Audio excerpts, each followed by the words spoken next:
All right, welcome back. We continue to bring you live updates, and joining us now straight from Lafourche Parish is the president of that parish, Mr. Archie Chesson. He has been a busy, busy man, needless to say. Archie, how are you today? We're doing good, Martin. Every day is another baby step forward, so we're blessed. Yeah, good deal. And I know I guess the main thing, well, there's so many main concerns throughout this.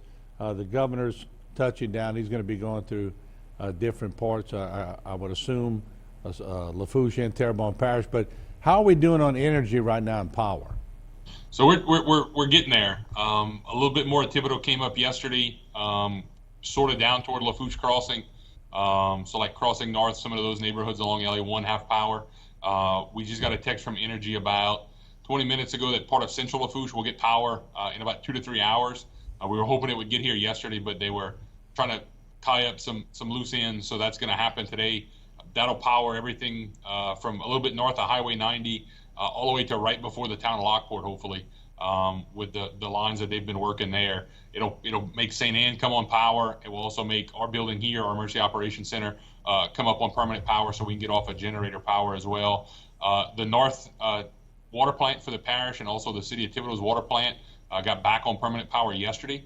So we had a parish call this morning. The water district, because they're on permanent power, that north plant, so that services basically South Coast gas, so Highway 182 north and parts of Bayou Blue. They're actually running their back T samples today, which is the bacteria samples they have to send off to LDH to get tested so we can get off of the boil water advisory. So hopefully some point this weekend we'll be able to take the north side of the parish off the boil water advisory, and with any luck the south plant will have permanent power hopefully by the first part of next week, which will then allow them to start doing the same thing on the southern end. They're trying to locate a leak, so I would ask the residents help in the LaRose cutoff area if you see any type of water leak, whether it's shooting out the ground or a big massive wet spot somewhere. Please notify us here in the EOC or the water district. That's the last kind of crux in the chain before we can start opening valves and try to pressure up Port Fourchon. So if you see that leak or you have an idea of where something might have happened, please call us or the water district so we can get that information out and hopefully get it repaired. Just real quick, I heard one of the first ones I've ever heard yesterday. Somebody told me they had run out of water and didn't want to brush their teeth with the running water because it was bad, so they brushed their teeth with Coca-Cola. And I'm going, you got to be kidding me, you know? But hey, I've heard it all at this point. Let me ask you, Archie, the qualifications for the federal monies, or I mean, it seems like there's a lot of different avenues where y'all can sort of sneak in there and get help, right? Yeah, so we're not only, our community action office is beginning to work.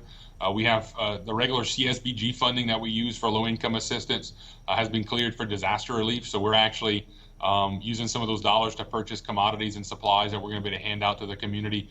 There's going to be no income verification at that point. They're going to come in. We're going to put them in our system real quick, take a picture of their ID, and start to open up those services. That'll start to happen on Monday as all of our employees come back to work here in both Matthews and Thibodeau. So we're going to work to set up some satellite offices in South Lafourche, especially to try to get those things out. The individual assistance portal with FEMA is open. There's a 1-800 number, or you can go online to ask for those to start the process to get those services. There's some rebates for people who have bought generators and chainsaws for cleanup and power. There's also some transitional sheltering. The issue we have with that sheltering right now is that a lot of our local hotels are either booked or have damage. So those hotels are kind of spread out across the state. It some cases makes it difficult. But we had a really good conversation with the governor this morning in GOSEP about what long-term sheltering is going to look like. There were some FEMA folks on the ground yesterday from headquarters looking at the most damaged parishes, so Terrebonne, Lafourche, St. Charles, St. John, looking at the different options. So whether it's FEMA trailers, whether it's what they call direct housing, which is basically a mobile home they drop in your driveway that you can hook up to and live in, or whether that's using either large expanses of land to make kind of trailer parks or camps, or whether we can find apartment complexes as they come back online, or multifamily dwellings that the state can lease to shelter people. So they hope to have a plan to the governor by this point next week as to what those options are going to look like. But we're still probably about 3 to 4 weeks before we see any movement on that, which is tough for me to hear from a leadership perspective. And believe me, we're pushing them as hard as we can. But we're going to try to figure out how to fill that 3 to 4 week gap so we can try to get those sheltering options available to our residents. So you need to apply for that individual assistance to qualify for a trailer, direct housing, or anything like that. We're working with FEMA to set up some sites across the parish. There's 7 sites we hope to have open by Monday. So if you don't have cell phone or internet connectivity or a computer, you can go directly into one of these FEMA sites and work with them to fill out your paperwork to get that assistance offered and get it rolling. Yeah, real quick, with about 90 seconds left, it's amazing who you meet. I had a contractor working on our roof and getting it ready yesterday, and he said, Martin, I hear you playing a band. And of course, we had some small talk about the band. I told him the police chief in Thibodeau's in the band, and Richard Toops, and Richard came out and met him, and I said, are you in a band? He said, I play a little music, but you might know my brother. I said, well, who's your brother? He said, Clint Black. I said, oh, wow. So Clint Black's brother's a contractor, and he plays music too. But I'm finding you see a lot of people coming in that have a little star power.